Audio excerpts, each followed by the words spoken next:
यशोमती मैया की जय। दामोदर अष्टक की जय। नमामीश्वरं सच्चिदानन्दरूपम्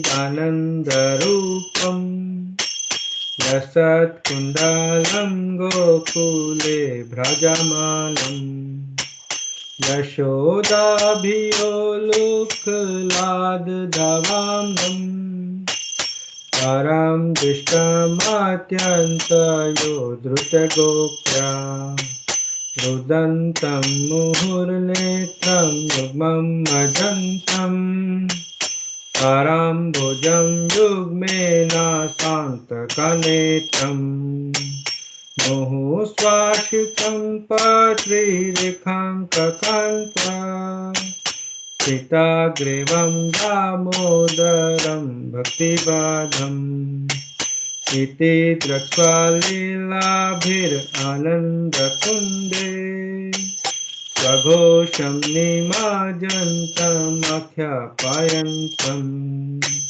तदीयेषिताङ्गेषुर्भक्तिर्जितात्मा पुनः प्रेमतस्तांस्त आवृत्ति परं देवा मोक्षं न मोक्षं वदिम्ना न चान्यं वर्णेऽहं वादिशदपीहा इदं ते वपुर्नाथ गोपाल बाला सदा मे मनस्य वीरस्तं किमान्ये इदं ते मुखाम्भोजम् अत्यन्तनीले व्रतं कुन्तले स्निग्धरक्तैश्च गोप्या मुहुश्चुम्बितं बिम्बारक्तधरं मे मनस्य वीरस्तम् आदं लक्ष्यलाभे नमो देव दामोदर अनन्त विष्णु प्रसीद प्रभो दुःखजलाभिमग्नम् कृपादृष्टिवशाति दीनं गतानु गणेशमग्नम् आदे अक्षिदृश्या कुबेरात्मजौ बद्धामृत्वे वयाद्वा तव्यामुचितौ भक्ति भजौ कृतौ च तथा प्रेम भक्तिं स्वाकमे प्रयश्च नमो क्षिग्राहो मे स्थितमोद्रेह नमस्ते स्तुधाम्ने स्तुददीप्तिधाम्ने वरीयोदेरारथ विश्वसधाम्ने नमो राधिकाय त्वदीय प्रियाय नमो नन्तलीलाय दिव्यतभिः हरे कृष्णा कृष्णा कृष्णा हरे हरे हरे राम राम राम हरे हरे हरे कृष्णा कृष्णा कृष्णा हरे हरे हरे राम राम राम हरे हरे हरे कृष्णा कृष्णा कृष्णा हरे हरे हरे राम राम राम हरे हरे हरे कृष्णा कृष्णा कृष्णा हरे हरे हरे राम राम राम हरे हरे हरे कृष्णा कृष्ण कृष्ण हरे हरे हरे राम राम राम हरे हरे हरे कृष्णा कृष्ण कृष्ण हरे हरे हरे राम राम राम हरे हरे, हरे कृष्णा कृष्णा कृष्णा हरे हरे, हरे राम राम राम हरे हरे, हरे कृष्णा कृष्णा कृष्णा हरे हरे, हरे राम राम राम हरे हरे। जय राधा गिरधरी राधे, जय राधा दामोदर राधे, जय राधे राधे राधे, जय श्री राधे नित्य गौर हरि बोल हरि बोल नित्य गौर हरि बोल। जय जय प्रभुपाद जय जय प्रभुपाद, जय जय गुरुदेव महाविष्णु गोस्वामी गुरुदेव। जय श्री राधे दामोदर अष्टकम की जय, श्रीला प्रभुपाद की जय, श्रीला गुरुदेव की जय। श्री दामोदर अष्टक ट्रांसलेशन बाय श्रीला प्रभुपाद की जय। श्री दामोदर अष्टकम कृष्ण देवप्यान व्यास के पद्म पुराण में सत्यव्रत मुनि द्वारा उक्त कार्तिक माह में भगवान दामोदर की पूजा करनी चाहिए तथा प्रतिदिन दामोदर अष्टक प्रार्थना गानी चाहिए, जिसे सत्यव्रत मुनि ने बताया है और जिसे भगवान दामोदर आकर्षित होते हैं। श्री हरिभक्ति विलास स्कंद 2 अध्याय 16 और श्लोक संख्या 198।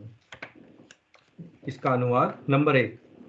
जिनका सर्वेश्वर सच्चिदानंद स्वरूप है, जिनके कपोलों पर मकराकृत कुंडल हिलडुल रहे हैं, जो गोकुल नामक दिव्य धाम में परम शोभायमान हैं, जो दही भांड फोड़ने के कारण माँ यशोदा के डर से उखल से दूर दौड़ रहे हैं, किंतु जिन्हें माँ यशोदा ने उनसे भी अधिक वेग पूर्वक दौड़कर पकड़ लिया है, ऐसे भगवान दामोदर को मैं अपना विनम्र प्रणाम अर्पित करता हूँ।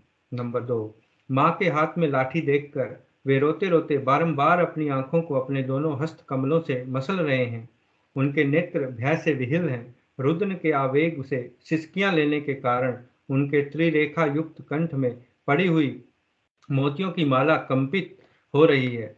इन परमेश्वर भगवान दामोदर का, जिनका उदर रस्सियों से नहीं अपितु यशोदा माँ के वात्सल्य प्रेम से बंधा है, मैं प्रणाम करता हूँ। नंबर 3। जो ऐसी बाल्य लीलाओं के द्वारा गोकुल वासियों को आनंद सरोवर में डुबाते रहते हैं और अपने ऐश्वर्य ज्ञान में मग्न रह अपने भक्तों के प्रति यह तथ्य प्रकाशित करते हैं कि उन्हें भय आदर की धारणाओं से मुक्त अंतरंग प्रेमी भक्तों द्वारा ही जीता जा सकता है, उन भगवान दामोदर को मैं कोटि कोटि प्रणाम करता हूँ।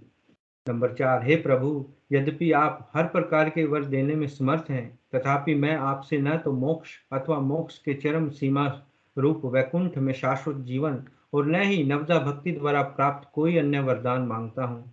हे नाथ, मेरी तो बस इतनी सी इच्छा है कि मैं आपका यह वृंदावन का बाल गोपाल रूप मेरे हृदय में सदा प्रकाशित रहे, क्योंकि इसके सिवा मुझे किसी अन्य वरदान से प्रयोजन ही क्या है। नंबर 5। हे प्रभु, लालिमा युक्त कोमल श्याम वर्ण के घुंघराले बालों से घिरा हुआ आपका मुख कमल माँ यशोदा के द्वारा बारंबार चुंबित हो रहा है और आपके होठ बिंब फल की भांति लाल हैं। आपके मुखमंडल का यह दृश्य मेरे हृदय में सदा विराजित रहे। मुझे लाखों प्रकार के दूसरे लाभों की कोई आवश्यकता नहीं है। नंबर 6। हे भगवान, मैं आपको प्रणाम करता हूँ। हे दामोदर, हे अनंत, हे विष्णु, हे नाथ, हे मेरे प्रभु, मुझ पर प्रसन्न हो जाइए। मैं दुखों के सागर में डूबा जा रहा हूँ। मेरे ऊपर अपनी कृपा दृष्टि की वर्षा करके मुझ दीनहीन शरणागत का उद्धार कीजिए और मेरे नेत्रों के समक्ष प्रकट हो जाइए। नंबर 7। हे भगवान दामोदर, जिस प्रकार आपने दामोदर रूप से नल कुबेर और मणिग्रीव नामक कुबेर पुत्रों को नारद जी के शाप से मुक्त कर उन्हें अपना महान भक्त बना लिया था, उसी प्रकार मुझे भी आप अपनी प्रेम भक्ति प्रदान कर दीजिए। यही मेरा एकमात्र आग्रह है। मुझे किसी भी प्रकार के मोक्ष की कोई इच्छा नहीं है। नंबर 8। हे भगवान दामोदर, मैं सर्वप्रथम आपके उदर को बांधने वाली दीप्तिमान रस्सी को प्रणाम करता हूँ। आपकी प्रियतमा श्रीमती राधा रानी के चरणों में मेरा सादर प्रणाम है और अनंत लीलाएं करने वाले आप परमेश्वर को मेरा प्रणाम है। जय श्री राधे दामोदर भगवान की जय, यशोमती मैया की जय, दामोदर लीला की जय, दामोदर अष्टक की जय, दामोदर मास की जय, कार्तिक मास की जय, वृंदावन धाम की जय, नित्य गौर प्रेमानंदे हरि हरि बोल। All glories to assembled devotees, Hare Krishna. समवेत भक्तगण की जय। नमो विष्णुपदाय कृष्णप्रस्थाय भूतले श्रीमते महाविष्णु गोस्वामी नामने, नमो शुद्धाय कृष्णप्रस्थाय भूतले श्रीमते भक्तिवेदांत स्वामी नामने, नमस्ते सारस्वती देव गौरवाणी प्रचारणे विशेष शून्यवादी पाश्चात्य देशितारणे। जय शिला प्रभुपाद की जय, शिला गुरुदेव की जय। हरे कृष्णा। आप सभी का आज के जो हरे कृष्णा वीकेंड हरियाणा का जो प्रोग्राम है उसमें आपका स्वागत है। और जैसा कि आप जानते हैं ये कार्तिक का महीना चल रहा है और या दामोदर का महीना चल रहा है। तो इस दामोदर के महीने में हम ये जो दामोदर अष्टक है, ये जो भगवान की प्रार्थना, इसको रोज गाते हैं और भगवान को घी का दिया दिखाते हैं, क्योंकि इस कार्तिक महीने की इतनी महिमा बताई गई है कि इस महीने में अगर हम थोड़ा सा भी भगवान के प्रति कोई काम करते हैं, भगवान उससे बहुत ज़्यादा प्रसन्न होते हैं।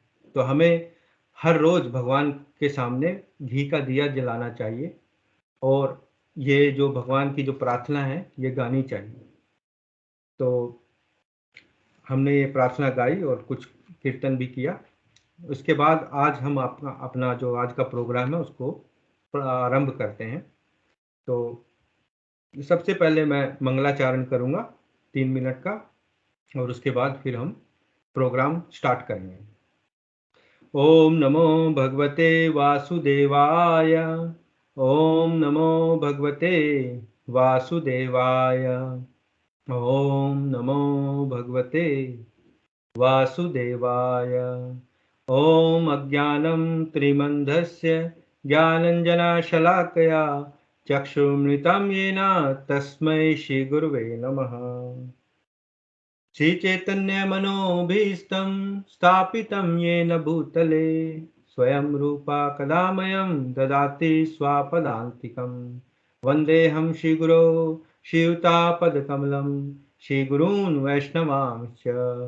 श्रीरूपं साग्रजातं सहगणा रघुनाथं वितं तं सजीवं साद्वैतं सावधूतं परिजनसहितं कृष्णचैतन्यदेवं श्री राधा कृष्ण पदान् सहगणा ललिता श्री विशाखान्वितांश्च। हे कृष्णा करुणा सिंधु दीनबंधु जगतपते गोपेशा गोपिका कांता राधा कांता नमोस्तुते। तप्त कांचन गौरांगी राधे वृंदावनेश्वरी वृषभानुसुते देवी प्रणमामि हरिप्रिये। वाञ्छाकल्पतरुभ्यश्च कृपा सिन्धुभ्यैव च पतितानां पावनेभ्यो वैष्णवेभ्यो नमो नमः। नमो विष्णुपदाय कृष्णपृष्ठाय भूतले श्रीमते महाविष्णु गोस्वामिन्निति नामिने। नमो विष्णुपदाय कृष्णपृष्ठाय भूतले श्रीमते भक्तिवेदांत स्वामिन्निति नामिने। नमस्ते सरस्वती देवे गौरवाणी प्रचारिणे निर्विशेष शून्यवादी पाश्चात्य देश तारिणे।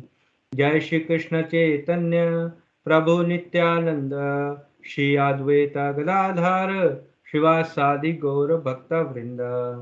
हरे कृष्ण कृष्ण कृष्ण हरे हरे, हरे राम राम राम हरे हरे। नारायण नमस्कृत्य नरं चैव नरोत्तमं देवीं सरस्वतीं व्यासं ततो जयमुदीरयेत्। नष्टप्रायशवभद्रेषु नित्यं भागवत सेवया भगवती उत्तम श्लोके भक्तिर्भवति नैष्ठकी। हरे कृष्ण कृष्ण कृष्ण हरे हरे, हरे राम राम राम हरे हरे। जय शिला प्रभुपाद की जय, शिला गुरुदेव की जय, भगवत गीता जिटीज की जय, श्रीमद् भागवतम पुराण की जय। गौर प्रेमानंदे हरे हरि बोल। हरे कृष्णा डियर डिवोटीज, प्रिय भक्तों। आज जैसा कि आप जानते हैं कि ये जो प्रोग्राम है हरे कृष्णा वीकेंड, जो चैरिटेबल संस्था है न्यूजीलैंड में, उनके द्वारा प्रायोजित किए जाते हैं।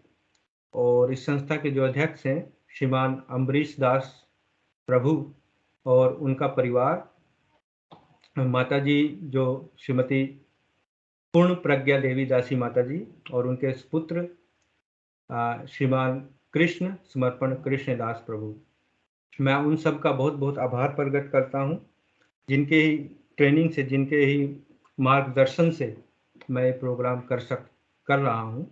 तो मेरा उनको बहुत बहुत धन्यवाद है, बहुत बहुत आभार प्रकट करता हूँ। जय। तो आज एक और बहुत महत्वपूर्ण दिवस है। असल में आज जो हमारे संस्थापक, इस्कॉन के संस्थापक आचार्य हैं, his divine grace A C Bhaktivedanta Swami Srila Prabhupada, जिसको हम प्यार से शिला प्रभुपाद पुकारते हैं, तो शिला प्रभुपाद जी का आज डिसअपियरेंस डे है। डिसअपियरेंस डे का मतलब है उनकी आज बरसी है, मतलब आज के दिन वो डिसअपियर हुए थे, वो हमारी आंखों से ओझल हुए थे। अब जो महापुरुष होते हैं, जो भगवान के सच्चे भक्त होते हैं, उनका जो आविर्भाव दिवस है, आविर्भाव दिवस मतलब जो उनका अपीयरेंस डे है, उनका जन्मदिन जिसको हम बोल देते हैं, और उनके जाने का दिन डिसअपियरेंस डे, उन दोनों को हम उत्सव की तरह मनाते हैं, क्योंकि जो भगवान के जो शुद्ध भक्त होते हैं, उनका जन्म मरण जो है वो इस भौतिक जगत में भौतिक जन्म मरण की तरह नहीं होता है। वो भगवान की सेवा के लिए आते हैं और फिर वो अदृश्य हो जाते हैं। जैसे भगवान आते हैं, अवतार लेते हैं और फिर चले जाते हैं, जैसे भगवान का कोई जन्म या भगवान की मृत्यु नहीं होती, क्योंकि वो जन्म मृत्यु से परे हैं। जैसे सूर्य जब सुबह उदय होता है तो हम ये नहीं कहते कि सूर्य का जन्म हो गया, और शाम को जब सूर्य अस्त होता है ये नहीं कहते कि सूर्य का मृत्यु हो गई। नहीं, वो अस्त होता है और सूर्य उदय होता है और अस्त होता है, लेकिन फिर दोबारा सूर्य अगले दिन उदय होता है और फिर अस्त होता है। तो इस प्रकार जो भगवान के शुद्ध भक्त हैं, जैसे शिला प्रभुपाद जी, आज उनका डिसअपियरेंस डे है, आज उनकी बरसी है, आज उनके जाने का दिन है। तो हमने आज बहुत एक प्रोग्राम किया और अपने जो अन्य भक्तगण हैं उनके साथ शिला प्रभुपाद के डिसअपियरेंस डे दिवस पर हमने एक अच्छा बहुत बढ़िया प्रोग्राम करके उनके प्रसादम डिस्ट्रीब्यूशन भी किया है, मतलब लोगों को भगवान का प्रसाद का वितरण किया है और कीर्तन किया है।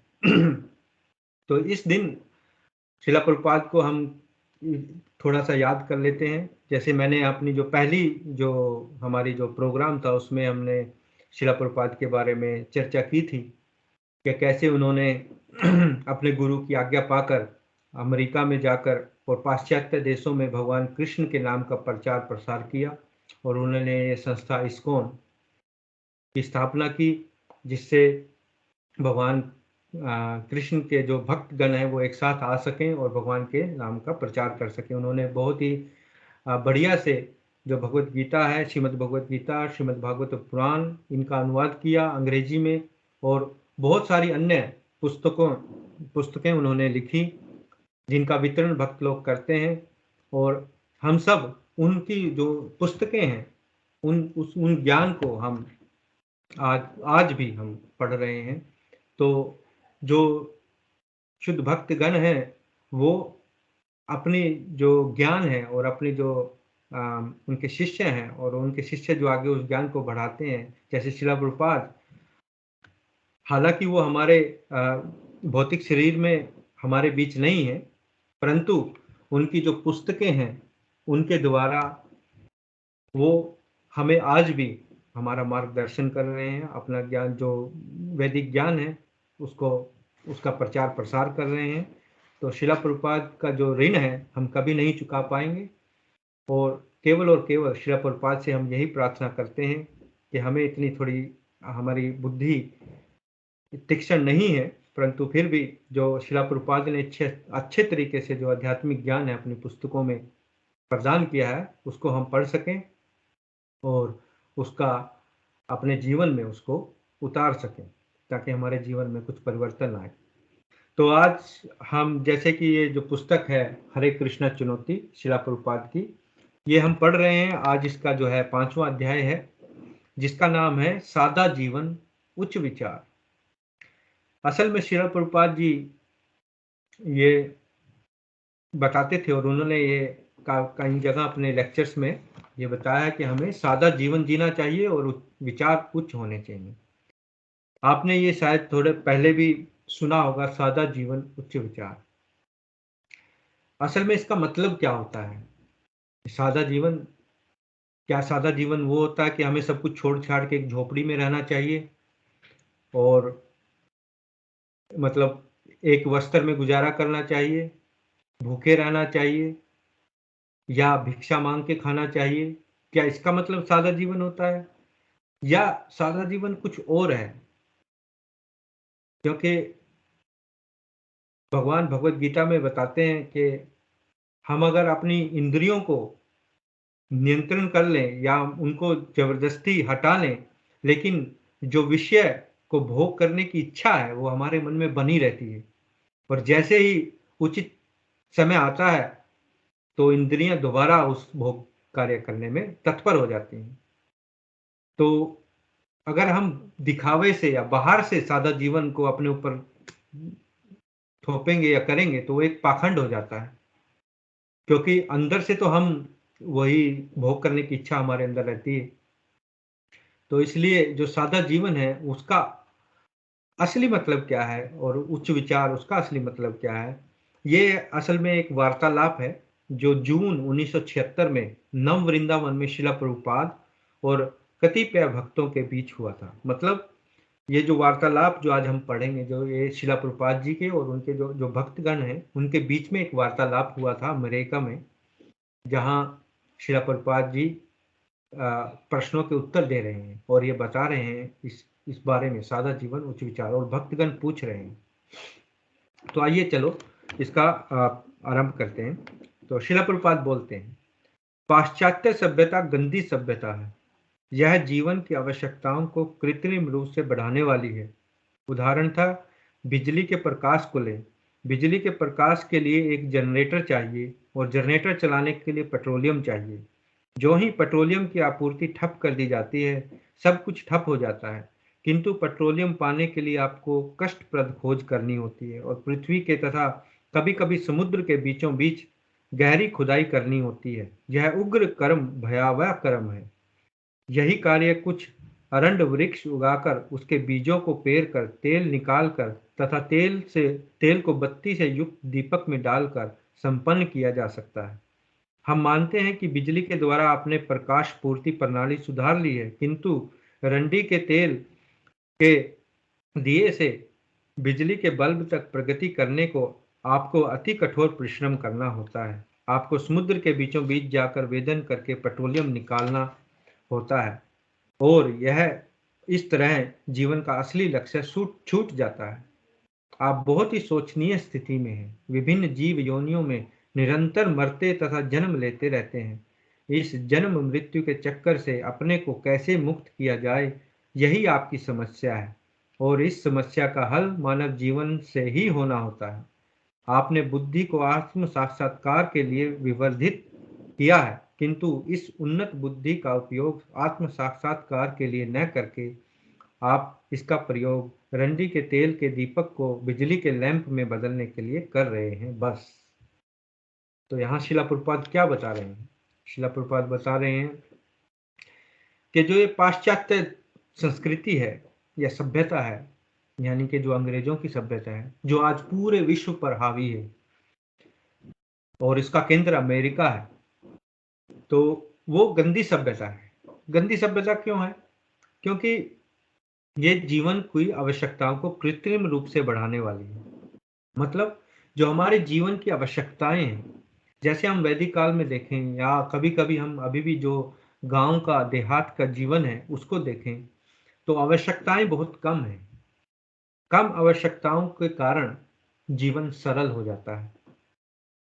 लेकिन सादा जीवन, ये जो शब्द है इसका ध्यान रखिए, सादा जीवन उच्च विचार। तो सादा जीवन के बारे में हम अभी और चर्चा करेंगे। जैसे श्रील प्रभुपाद बताते हैं कि जो पाश्चात्य सभ्यता है, ये हमारी जो जरूरतें हैं, जीवन की आवश्यकताएं हैं, उनको कृत्रिम रूप से बढ़ा देती है। जैसे ये मोबाइल फोन, अब ये मोबाइल फोन अभी थोड़े साल पहले आया है। अब ये तो नहीं है कि ये 100 साल पहले आया था, तब भी लोग जीते थे।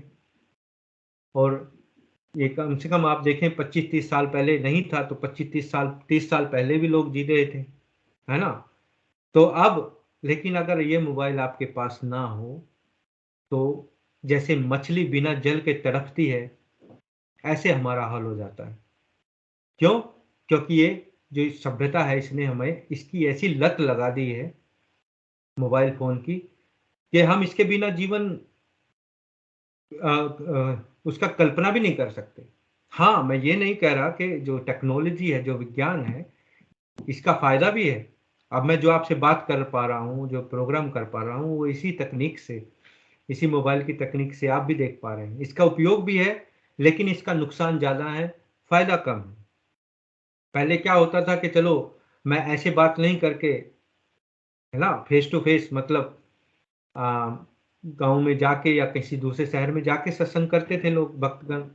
लेकिन आज जैसे मोबाइल है, तो मोबाइल पे हम दूर दराज तक पहुंच सकते हैं। तो ये फायदा तो है, लेकिन इससे हमारी जो कृत्रिम रूप से आवश्यकता बढ़ गई है कि हम फेसबुक है, इंस्टाग्राम है, गूगल है और यूट्यूब है, और सब देखना हमारे लिए इतना जरूरी हो गया है कि हम उसके बिना हमारी दिनचर्या आरंभ ही नहीं होती।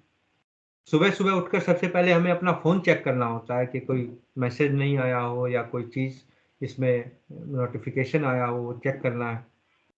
तो ये एक उदाहरण है, ऐसे कई उदाहरण हैं जिनसे हमारी जो आवश्यकताएं हैं वो कृत्रिम रूप से बढ़ गई हैं। यहाँ श्रीला प्रभुपाद ने बिजली का उदाहरण दिया, क्योंकि ये 1976 की बात है, तब मोबाइल फोन तो नहीं आए थे।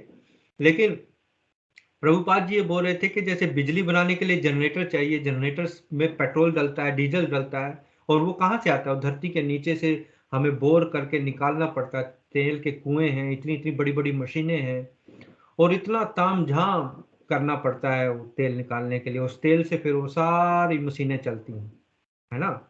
तो इतना कठोर परिश्रम करना पड़ता है, किसके लिए? जो हमने कृत्रिम, जो हमारी आवश्यकताएं हैं उनकी पूर्ति करने के लिए।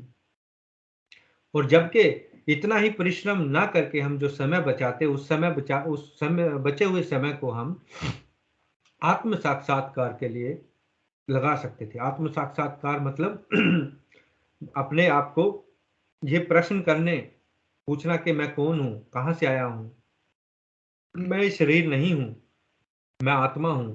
भगवत गीता को पढ़ना, समझना, सत्संग करना, इन सब जो प्रक्रियाएं हैं, इनमें हमें अपने ज्यादा से ज्यादा हमें अपना समय लगाना चाहिए, ना कि कठोर परिश्रम करके ये जो कृत्रिम रूप से जो तकनीक है इसको और ज्यादा से ज्यादा कैसे बढ़ाएं, उसमें लगाना चाहिए। क्योंकि हमारा समय जो है वो सीमित है। आज जो मनुष्य का जो जीवन काल है कितना हो गया है? 60-70 साल, 80 साल, 100 साल तो अब कोई नहीं जीता इतना ज्यादा। कोई पुराने बुजुर्ग हैं जो कभी 100 साल के, आपको लगेगा पता कि 100 साल है, लेकिन ज्यादा ज्यादा 70-80 साल। और आगे आने वाले टाइम में अब तो मैंने देखा कि न्यूज में भी आ रहा था कि जो यंग जो जनरेशन है, और जो इवन के 20 साल 25 साल के बाद ही लोगों को हार्ट अटैक होना स्टार्ट हो गया है। मतलब जो समय है वो बहुत घट गया है। अब हमारे पास पहले जितना समय था, अब इतना समय रह गया है। अब वही समय हम अगर इस चीज में लगा देंगे, तो हम ये जानने में कब हमारे पास समय बचेगा कि हम कौन हैं, कहाँ से आए हैं, हमारा लक्ष्य क्या है, भगवान कौन है, आत्मा क्या है।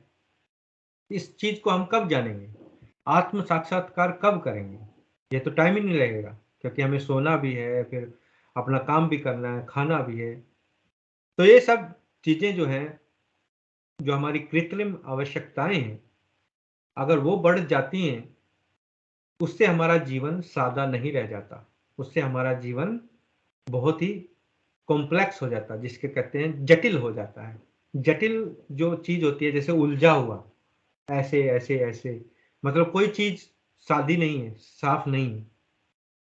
तो आगे जो भक्त लोग हैं वो क्या पूछ रहे हैं, भक्त पूछ रहे हैं, लोग कहेंगे कि आपका सुझाव अव्यवहारिक है। यही नहीं, बिजली प्रकाश उत्पन्न करने के अलावा और भी अनेक कार्य करती है। हमारे अधिकांश आधुनिक सुख साधन न्यूनानि न्यूनाधिक बिजली पर ही निर्भर है। तो भक्तगण क्या पूछ रहे हैं, क्योंकि जैसे शिला प्रभुपाद ने बताया कि बिजली का उदाहरण दिया शिला प्रभुपाद ने, तो भक्त पूछ रहे हैं कि बिजली से खाली बल्ब नहीं, और भी चीजें, मशीनें चलती हैं, है ना। अब तो खैर मोबाइल चार्ज हो रहे हैं, और पानी गर्म हो रहा है, ठंडा हो रहा है, एसी चल रहा है, पंखे चल रहे हैं, बहुत कुछ चल रहा है। तो लोग कहेंगे तो आप गलत बता रहे हैं। तो शिला प्रभुपाद क्या बोले, शिला प्रभुपाद बोलते हैं, आप इस जीवन में हो सकता है कि बहुत ही आराम से रह रहे हो, किंतु अगले जन्म में आप कुत्ता बन सकते हैं।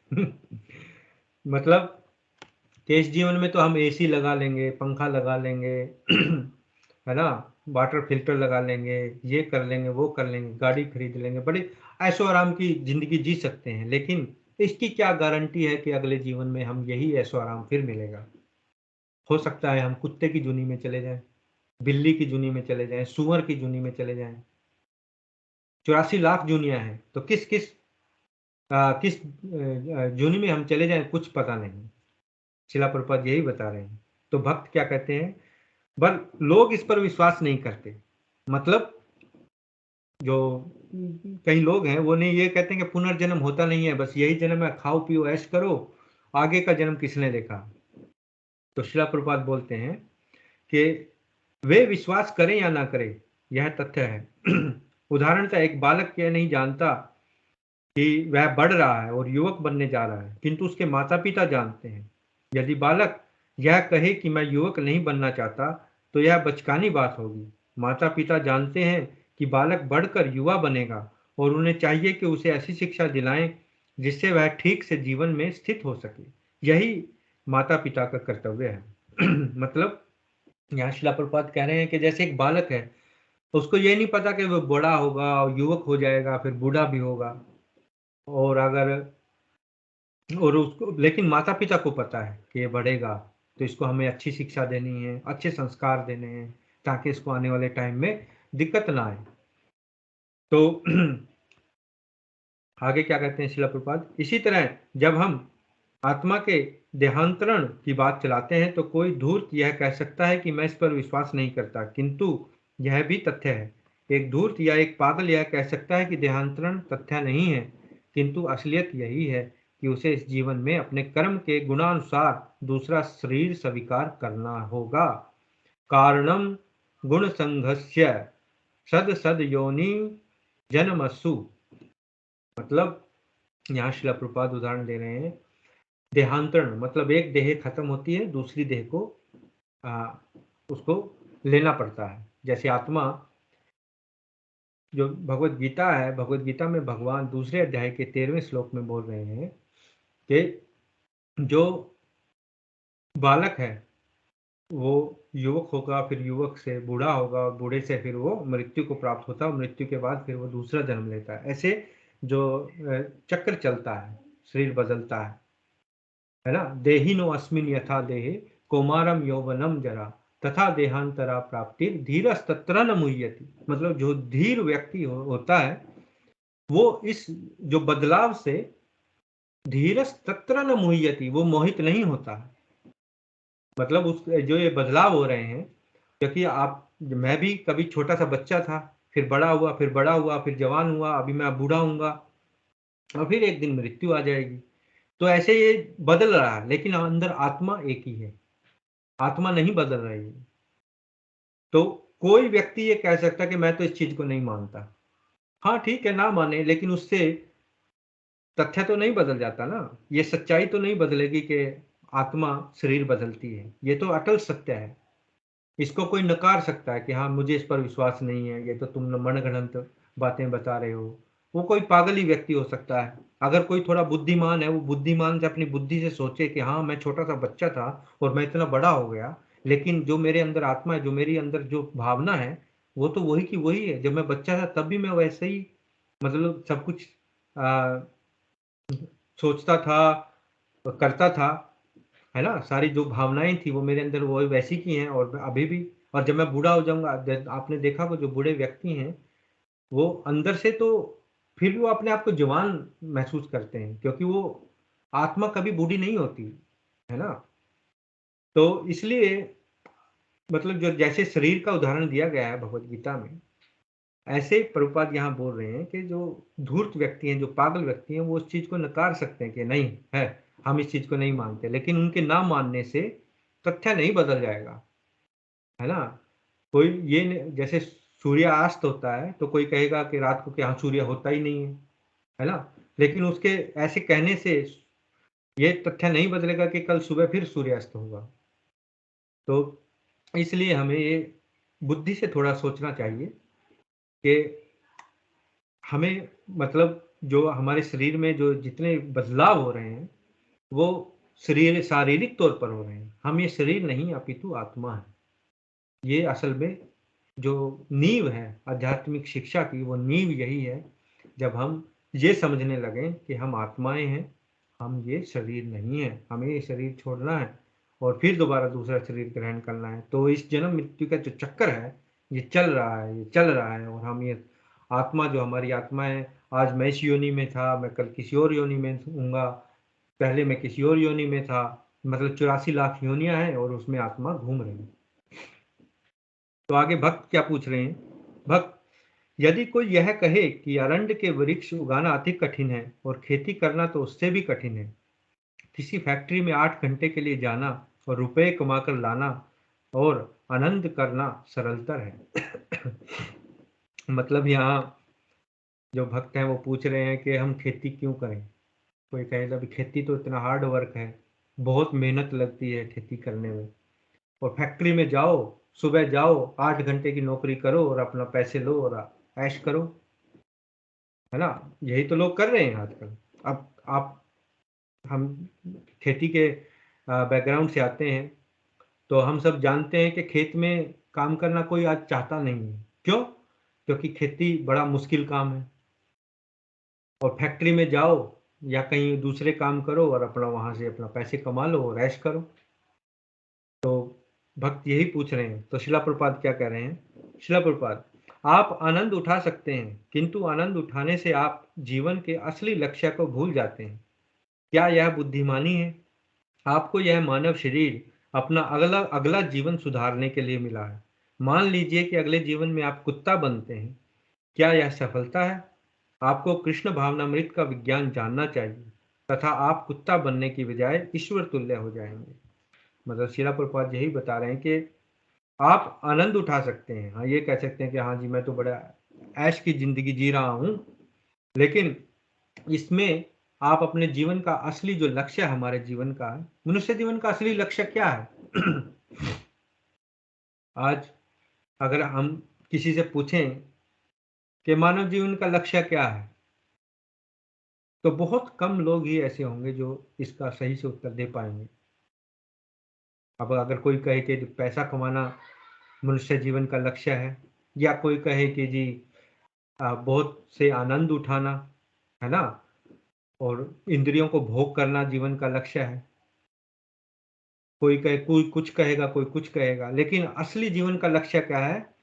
हमें अपने जो अगला जीवन है उसको सुधारना। जैसे शिला प्रभुपाद कहते हैं कि आपको यह मानव शरीर अपना अगला जीवन सुधारने के लिए मिला है, क्योंकि इस मानव शरीर में ही हम अपने ये थोड़ी हमें बुद्धि मिलती है कि हम ये सोच सकें हम कहाँ से आए हैं, हमें कहाँ जाना है। लेकिन अगर हम वही पशु तुल्य जीवन व्यतीत करते रहेंगे तो हम अगला जीवन नहीं सुधार पाएंगे। तो भक्त क्या पूछते हैं। भक्त, आपने एक बार लंदन में जॉन लेनन के प्रॉपर्टी में यह कहा था कि आज की अत्यधिक परेशानी का कारण ट्रैक्टर है। इसने नौजवानों से सारा कार्य छीन लिया है और कार्य करने के लिए उन्हें शहर जाने के लिए बाध्य कर दिया है, जहां वे इंद्रिय तृप्ति में जुट गए हैं। मैंने देखा कि देहात का जीवन अधिक सरल है तथा अधिक शांत है। वहां पर आध्यात्मिक जीवन के विषय में सोचना अधिक सरल है। तो यहाँ जो भक्तगण है वो शिला प्रभुपाद से पूछ रहे हैं कि जो आपने एक बार कहा था कि जो आज की जो परेशानी का सबसे बड़ा कारण ट्रैक्टर है। अब हम कहेंगे ट्रैक्टर कैसे है, क्योंकि उस टाइम 1976 की बात है। उस टाइम लोग उस टाइम तक मतलब उससे पहले तो करते ही थे, बैलों से खेती किया करते थे, जिससे कसरत होती थी। मतलब बैलों के पीछे हल जोतना और कई कई किलोमीटर चल लेता था एक दिन में इंसान, क्योंकि बैलों के पीछे पीछे चलना पड़ता था। तो उससे कसरत होती थी और इतनी बीमारियां नहीं थी। तो जब से ट्रैक्टर आया, तो ट्रैक्टर के बाद क्या हुआ, अपना वो जो शरीर का जो कसरत थी वो खत्म हो गई। बस खाली ट्रैक्टर की सीट पे बैठो और उसको चलाओ और अपना काम जो पहले एक 10 दिन में होता था वो एक दिन में हो जाता है। हाँ, इससे काम तो जल्दी होने लगा, लेकिन उसका जो नुकसान है वो हमें शारीरिक तौर पर भोगना पड़ता है। तो देहात का जीवन, यहाँ भक्त कह रहे हैं कि आपने कहा था कि जो देहात मतलब गांव का जो जीवन है वो सरल है और अधिक शांत है। वहाँ मतलब इतनी भागा दौड़ी नहीं है, इतना वो नहीं है कि ये भी वहाँ भी जाना, ये भी करना, और बिल्कुल टाइम नहीं बचा। चलते चलते खाना खाना, भागते भागते खाना खाओ, मैंने ये काम भी करना, वो भी करना। तो मतलब ऐसे भागा दौड़ी नहीं है, थोड़ा शांत जीवन है जहाँ पर हमें टाइम समय ज़्यादा मिल जाता है। तो शिला प्रपात क्या कहते हैं, शिला प्रपात, हाँ, देहात कम विक्षुब्धकारी है तथा मस्तिष्क पर कम बोझ डालने वाला है। अपने भोजन के लिए थोड़ा काम कर लीजिए और शेष समय कृष्ण भावनामृत में लगाइए। यही आदर्श जीवन है। शिला प्रपात एक फूल को उठा लेते हैं और कहते हैं कि इस फूल के सूक्ष्म तंतुओं को देखिए। क्या कोई इतने सूक्ष्म तंतु किसी फैक्ट्री में तैयार कर सकता है? और इसका रंग भी कितना चटक है। यदि आप एक फूल का ही अध्ययन करें तो आप कृष्ण भावनामृत हो जाएंगे। एक यंत्र है जिसे आप प्रकृति कहते हैं और इस यंत्र से सारी वस्तुएं बन रही हैं, किंतु इस यंत्र को किसने बनाया? तो यहाँ शिला प्रभुपाद उन भक्त को जवाब देते हैं कि हाँ, देहात का जो जीवन है, जो गांव का जीवन है, वो सरल है। वहाँ कम काम करना पड़ता है, दिमाग पे ज़्यादा जोर नहीं देना है।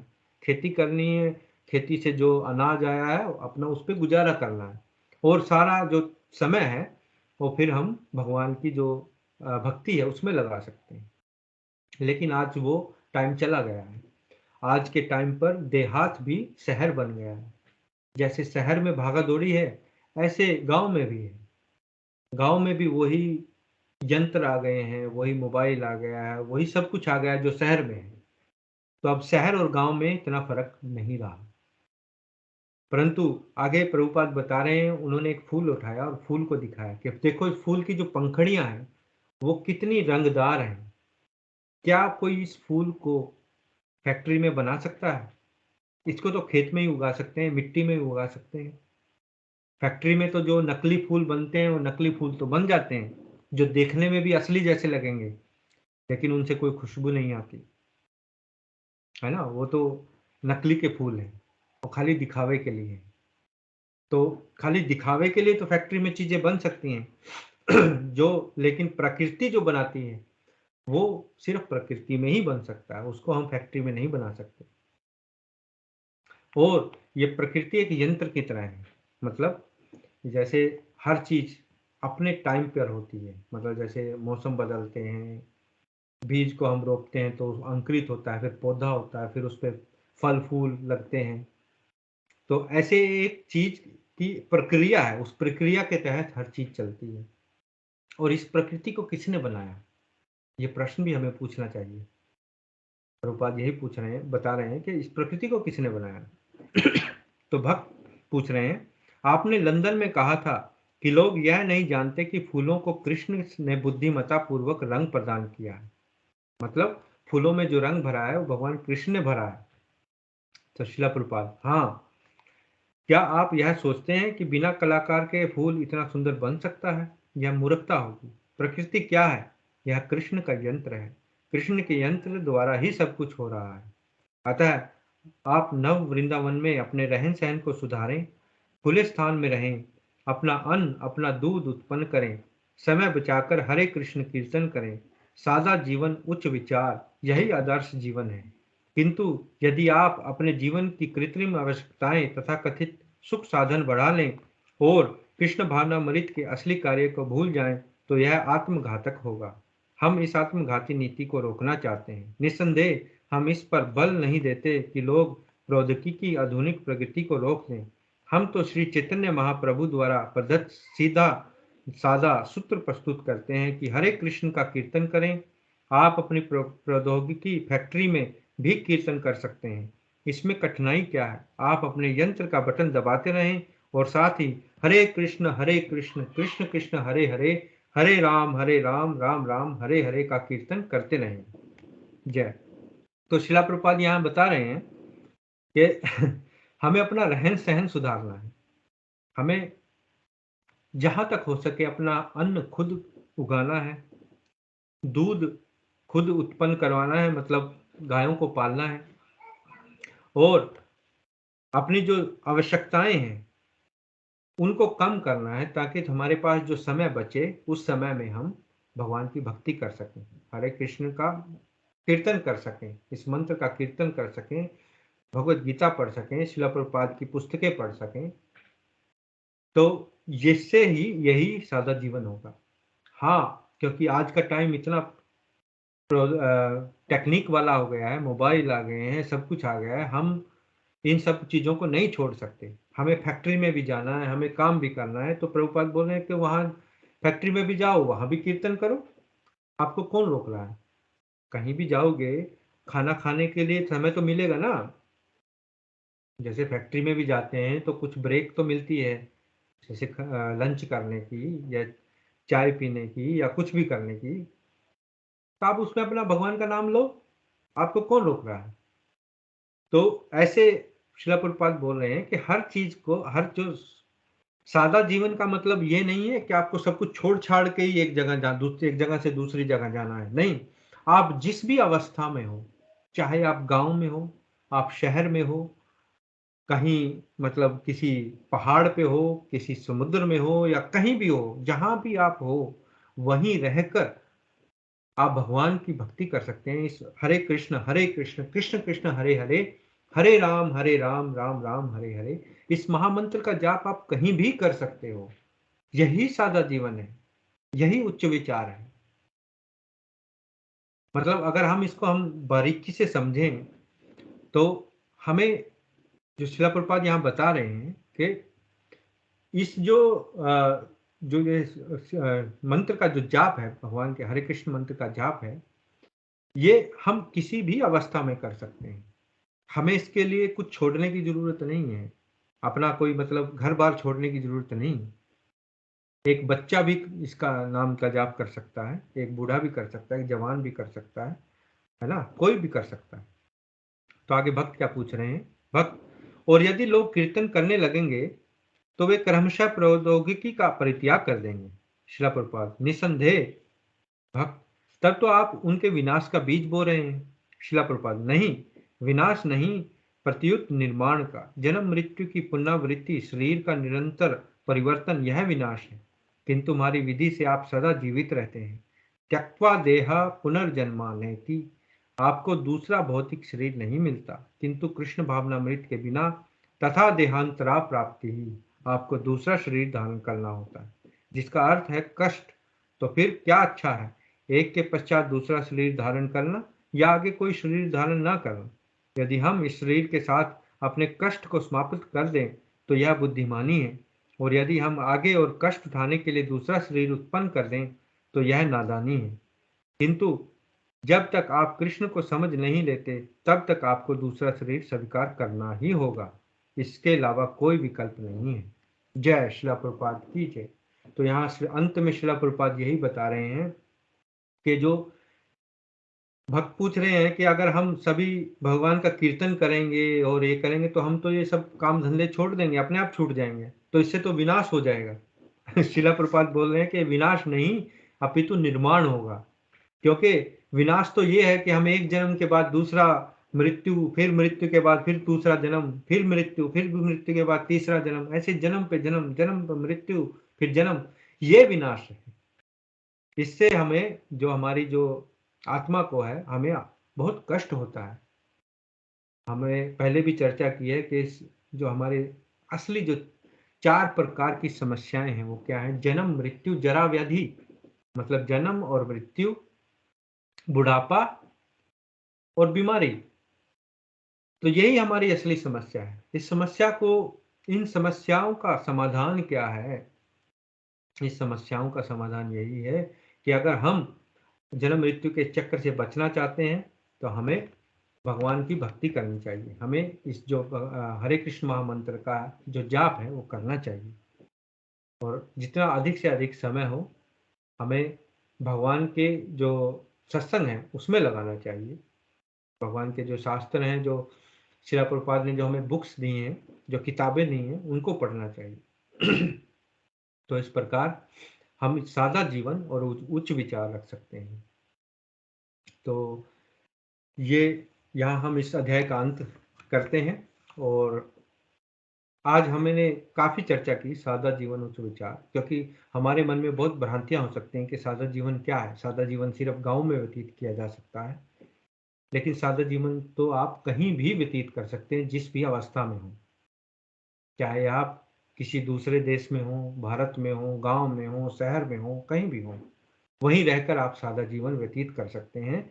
उसके सिर्फ 2 ही तरीके हैं। एक तो अपनी आवश्यकताओं को कम करना, कृत्रिम रूप से जो हमने बढ़ाई हुई हैं उन आवश्यकताओं को कम करना, और ज़्यादा से ज़्यादा समय भगवान की भक्ति में, शास्त्रों को पढ़ने में, इनमें लगाना, ताकि हम आत्म साक्षात्कार कर सकें।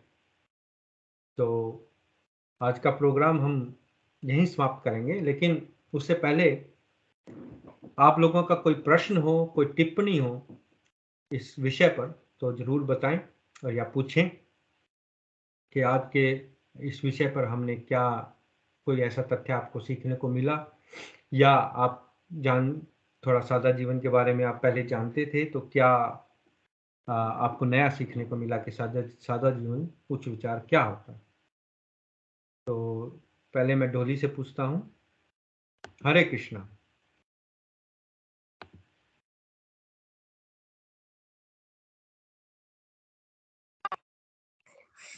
हरे Krishna. Hare Krishna. Thank you for your class Prabhu ji. मेरा सादा जीवन उच्च विचार जो आपने आज इसके बारे में बताया है कि कैसे हम अपने जीवन को सादा बना सकते हैं सिर्फ एक महामंत्र के जाप से। चाहे हम हमारी लाइफ में कितनी, हमारी जिंदगी में चाहे कितने ही डिफिकल्टीज हों, अगर हमारे पास ये महामंत्र का जाप है तो हमारा जीवन सरल बनता चला जाता है। चाहे आज इस कलयुग में कितने ही डिस्ट्रैक्शंस हैं, कितने ही टेक्नोलॉजी है, हम नहीं ध्यान हटा पाते अपना इन सब चीजों से। बट एक बार जब हमें लत लग जाती है एक महामंत्र, इस हरे कृष्णा महामंत्र की, तो उसके आगे मुझे लगता है कि सब दूसरी चीजें बहुत ही फीकी पड़ जाती है, क्योंकि ये वो कहते हैं ना कि ये हायर टेस्ट ऑफ डिवोशन हमें देता है। सो आज शिला प्रभुपाद जी के डिसअपीयरेंस डे पे मैं ये कहना चाहूंगी, thank you Srila Prabhupada for giving us such a beautiful, such a great thing that we, जिसको हम हर रोज कहीं भी हो हम चाहे उसका हम उपयोग कर सकते हैं, उसका हम जाप कर सकते हैं, और कैसे अपनी जिंदगी को सरल बना सकते हैं इस कलयुग में भी। तो मेरी हरे कृष्णा। हाँ, शिला प्रभुपाद को तो हमें बहुत कोटि कोटि प्रणाम करना चाहिए। उनको बहुत बहुत धन्यवाद है। उनकी कृपा से ही हम इस महामंत्र का जाप कर पा रहे हैं। तो जहाँ भी हों हम उसी अवस्था में अगर इस हरे कृष्ण महामंत्र का जाप करें तो उससे हमारा जीवन और सरल होगा। सुभाष जी, अगर आप सुन सकते हैं तो आप इस पर कोई टिप्पणी करेंगे या कोई प्रश्न है आपका?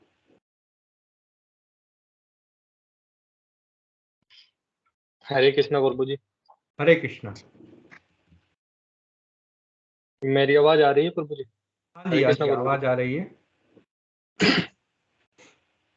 प्रभु जी, जो आज की क्लास है उससे एक चीज जो क्लियर हुई कि अभी संसार में हम सभी मनुष्य प्राणी हैं, वो उनको अभी ये क्लियर नहीं है कि हमारा पुनर्जन्म है क्या।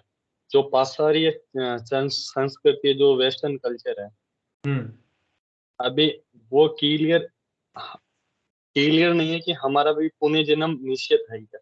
तो इसी शिला प्रभुपाद जी ने ये क्लियर करके बताया कि हमारा पुनर्जन्म निश्चित है। अभी तो हम सुविधाओं का भोग कर सकते हैं, जैसे एसी, कार, सभी चीजें, इन सभी सुविधाओं का भोग कर सकते हैं। लेकिन हम साधारण और सरल और भक्ति पे नहीं गए तो क्या पता मनुष्य जीवन तो अभी मिला है, अगला जीवन हमारे को पशु का भी मिल सकते हैं, जैसे कुत्ता है, बिल्ली है, तो उन सुविधाओं का तो भोग नहीं कर सकते ना। हाँ। तो ये मनुष्य जीवन मिला है तो इस अगला जीवन सुधारने के लिए मिला है। और अगला जीवन सुधारने के लिए शिला प्रभुपाद जी ने जो हरे कृष्णा महामंत्र दिया है और भक्ति का जो संदेश जो अलग जगाई है, उसी उसी रास्ते पे चल के हम जीवन को सरल और साधारण बना सकते हैं। जो सादा जीवन है उसी को सादा जीवन उसी रास्ते पे चल के बना सकते हैं। हाँ प्रभु जी, बहुत बहुत बढ़िया आपने बताया। ये तथ्य है कि हमारा पुनर्जन्म होता है, क्योंकि पाश्चात्य जो संस्कृति है उसमें वो पुनर्जन्म में विश्वास नहीं रखते। वो बोलते हैं कि यही जीवन है, बस इसी जीवन में आप खाओ पियो, अपने जीवन को मतलब भोगो, भोग करने को। जो पाश्चात्य संस्कृति है वो भोग को बढ़ावा देती है कि जितना ज़्यादा हो सके भोग करो, है ना, आराम की चीज़ें अपनाओ और इंद्रियां भोग करो, जिसकी वजह से क्या होता है कि कृत्रिम आवश्यकताएं बढ़ जाती हैं और हमारा जीवन जटिल हो जाता है। पर जबकि हमें तो करना है सादा जीवन, उच्च विचार। मतलब विचार तो तभी उच्च होंगे ना जब जीवन सादा। अगर जीवन जटिल है तो विचार तो निम्नतर होंगे, उच्च विचार तो नहीं होंगे, नीचे विचार होंगे। क्यों क्यों हमें हमेशा ये करना होगा कि हाँ मैं कैसे भोग करूं, मैं कैसे धोखा दे दूं, किसी को धोखा दे के मैं कैसे ज़्यादा से ज़्यादा पैसा कमा लूं, जिससे मैं ज़्यादा से ज़्यादा फिर भोग करूं, है ना। तो मतलब ये सब जो अनर्थ हैं हमारे हृदय में, वो सभी यही हैं। क्योंकि हमारे अंदर जो मनुष्य जीवन में है उसमें चार तरह के जो डिफेक्ट जिनको कहते हैं ना, वो होते हैं। हमारी इंद्रियां परफेक्ट नहीं है। हमारे हमें हमें हमारे अंदर धोखा देने की प्रवृत्ति होती है। हम माया से मोहित रहते हैं, उलझे रहते हैं, है ना, और हम गलतियां करते हैं। तो लेकिन भगवान ऐसे नहीं है, भगवान इस चीज़ से ऊपर है। इसीलिए वो खोल के बता सकते हैं भगवत गीता में जो उन्होंने ज्ञान दिया है कि कैसे हम अपने जीवन को हमें जीना चाहिए। और जैसे शिला प्रपात यहाँ बता रहे हैं, सादा जीवन, उच्च विचार रखने चाहिए। बहुत बहुत धन्यवाद। Thank you. Hare Krishna. Hare Krishna Prabhu ji. Hare Krishna. I think Mangeram ji, आप सुन सकते हैं। उनका मुझे पता नहीं कि वो माइक ऑन कर सकते हैं कि नहीं। उनको थोड़ा दिक्कत हो सकती है, लेकिन चलो कोई बात नहीं। तो ठीक है, हम आज का प्रोग्राम यहीं समाप्त करते हैं। और अंत में जो बच्चे हैं वो जो प्रेयर है वो गाएंगे, और उस प्रेयर के बाद फिर हम प्रोग्राम समाप्त करेंगे। तो ये जो प्रेयर है हम वो हर हफ्ते हम गाते हैं। तो मैं बच्चों को बुलाता हूँ। दरवाजा खोलिए। ठीक है, गाओ। Okay, start. Maharaj, please hear us. Maharaj, please hear us. We have learned some real good stuff. We have learned some real good stuff.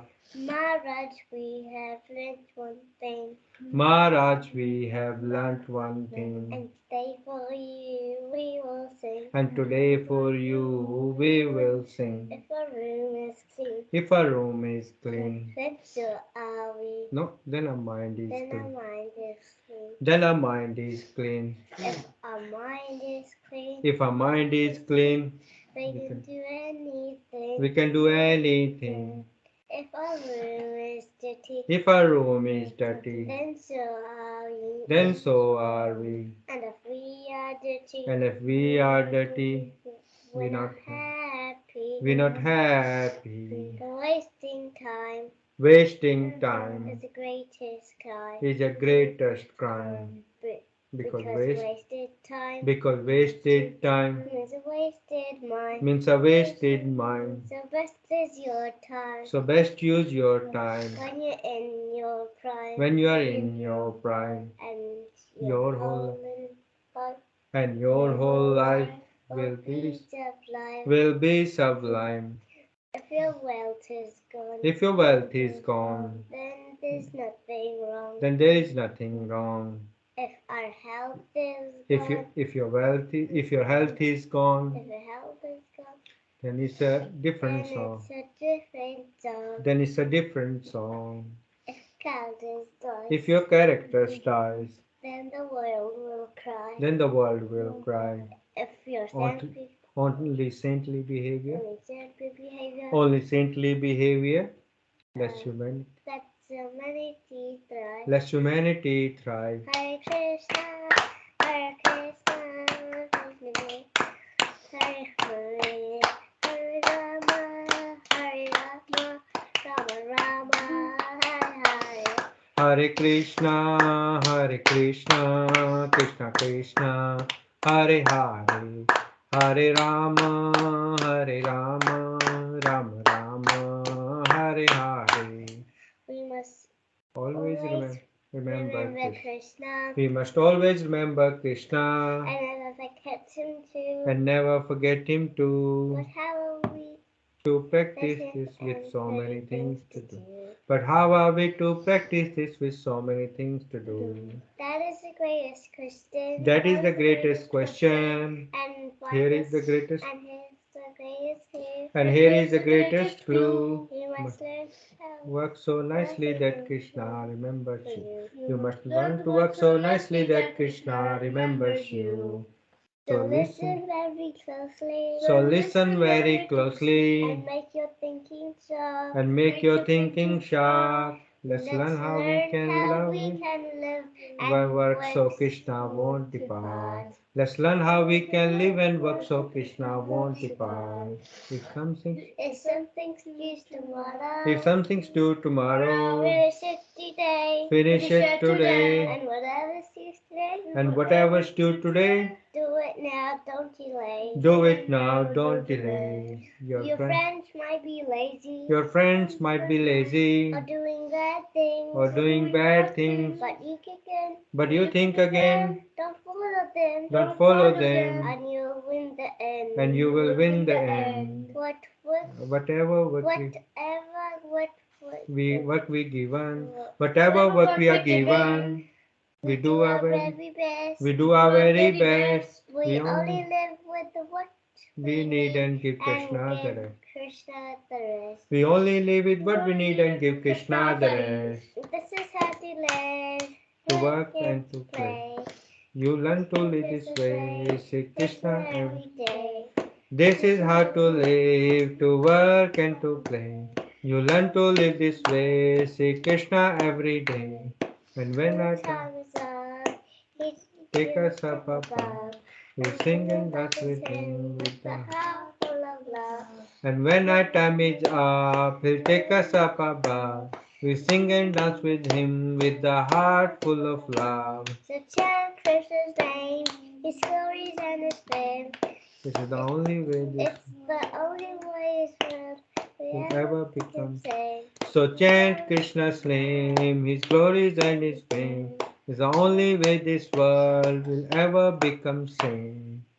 Now please ask this greatest question Now please ask this greatest question and find this greatest clue. and find this greatest clue. You can Only remember. only remember Krishna. You can only remember Krishna If Krishna remembers you. if Krishna remembers you. Hare Krishna, Hare Krishna, Krishna Krishna, Hare Hare, Hare Rama, Hare Rama, Rama Rama, Hare Hare. Hare Krishna, Hare Krishna, Krishna Krishna, Hare Hare, Hare Rama, Hare Rama, Rama Rama, Hare Hare. जय His Holiness Mahavishnu Goswami महाराज की जय. जगत गुरु श्रीला प्रभुपाद की जय. Jagat Guru Srila Prabhupada disappearance day की जय. नित्य गौर प्रेमानंदे हरि हरि बोल. नमो विष्णुपदाय कृष्ण पुस्तक भूतले श्रीमती महात्मा गोस्वामी के नाम. नमो विष्णुपदाय कृष्ण पुस्तक भूतले श्रीमती भक्तिवेदांत स्वामी के नाम. नमस्ते सरस्वती देवी पाश्चात्य देश. जय हरे Krishna. Thank you very much.